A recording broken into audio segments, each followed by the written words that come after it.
Welcome to my channel. ఈరోజు మన recipe వచ్చేసండి మంచి చట్పటి స్నాక్ రెసిపీ అనేది ప్రిపేర్ చేసుకుందామండి. ఫ్రైడ్ చనా దాల్ అనేది ప్రిపేర్ చేసుకుందామండి. ఇది మనకి ప్యాకెట్స్లలో ఎలాగైతే క్రిస్పీగా చట్పటీగా మనకి ఫ్రైడ్ చనా దాల్ ఉంటుందో సేమ్ అదే విధంగా చిన్న చిన్న టిప్స్ అనేది ఫాలో అయ్యి మనం ఇంట్లోనే ఇలా సింపుల్గా చనా దాల్ అనేది ప్రిపేర్ చేసుకోవచ్చండి. ఇలా ఒక్కసారి ప్రిపేర్ చేసి పెట్టుకుంటే మనకి ఈ ఫ్రైడ్ చనా దాల్ 1 మంత్ వరకు అనేది స్టోర్ ఉంటుందండి. తప్పక ట్రై చేయండి. దీనికోసం ముందుగా నేనైతే ఇలా 3 గంటల ముందనేది శనగపప్పు ఒక కప్పు నానపెట్టుకున్నానండి. ఇలా ఈ విధంగా నానపెట్టుకున్న శనగపప్పు అనేది ఇలా వడకట్టుకొని, ఇలా నీళ్ళన్నీ పూర్తిగా పోయే వరకు ఇలా జల్లెడలో అనేది ఉంచుకొని, తర్వాత ఇలా ఒక క్లాత్ అనేది తీసుకొని, ఇలా క్లాత్ పైన శనగపప్పు అనేది స్ప్రెడ్ చేసుకొని ఒక గంట పాటు అనేది గాలిలో ఆరబెట్టుకోవాలండి. ఇలా ఆరిపోయే వరకు మనం ఈలోపైతే డీప్ ఫ్రైకి సరిపడా ఆయిల్ వేడి చేసుకోవడానికి ఇలా స్టవ్ పైన కడాయి పెట్టి మనము ఆయిల్ అనేది ముప్పావు వంతు వరకే యాడ్ చేసుకోవాలండి. ఇలా ఆయిల్ అనేది యాడ్ చేసుకున్నాక మనకి ముఖ్యంగా ఆయిల్ అనేది చాలా వేడిగా ఉండాలండి.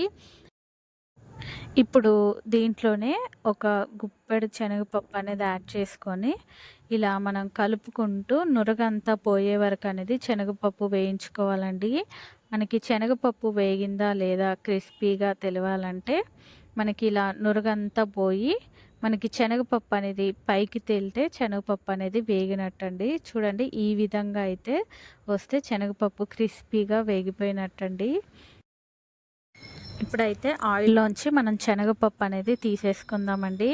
ఇలా తీసుకున్నాక ఇలా ఆయిల్ అనేది వేడిగా ఉన్నప్పుడే ఇలా కొంచెం కొంచెంగానే శనగపప్పు యాడ్ చేసుకుంటూ మిగతా వాటినైతే ఇలాగే వేయించుకున్నానండి. ఇలా కొంచెం కొంచెంగా యాడ్ చేసుకుంటూ ఇలా క్రిస్పీగా మనం శనగపప్పు అనేది ఇలా పూర్తిగా వేయించుకున్నాక ఇప్పుడు దీంట్లోనే మన రుచికి సరిపడా సాల్టు, అలాగే ఒక 1/2 టేబుల్ స్పూన్ కారము, అలాగే దీంట్లోనే ఒక 1/4 టేబుల్ స్పూన్ గరం మసాలా, ఒక 1/4 టేబుల్ స్పూన్ చాట్ మసాలా అనేది కూడా యాడ్ చేసుకున్నానండి. ఇలా యాడ్ చేసుకున్నాక ఇది అనేది బాగా ఇలా కలుపుకోవాలండి. ఇలా కలుపుకున్నాక ఇది పూర్తిగా చల్లారాక మాత్రమే ఒక డబ్బాలో అనేది స్టోర్ చేసి పెట్టుకుంటే ఇది మనకి నెల రోజుల పాటు అనేది స్టోర్ ఉంటుందండి. మన ఫ్రైడ్ చనా దాల్ అనేది రెడీ అయిపోయిందండి.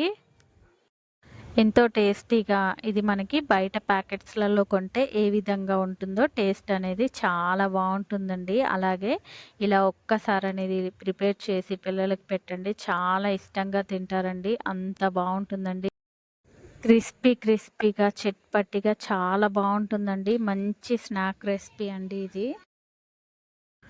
తప్పకుండా మీరు కూడా ఈ క్రిస్పీ చట్పటి చనా దాల్ అనేది ట్రై చేసి ఎలా వచ్చిందో కామెంట్ సెక్షన్లో కామెంట్స్ చేయండి. అలాగే మర్చిపోకుండా లైక్ చేయండి. నా మరిన్ని వీడియోస్ కోసం ప్లీజ్ మన ఛానల్ని సబ్స్క్రైబ్ చేయండి, షేర్ చేయండి. Thank you for watching the video.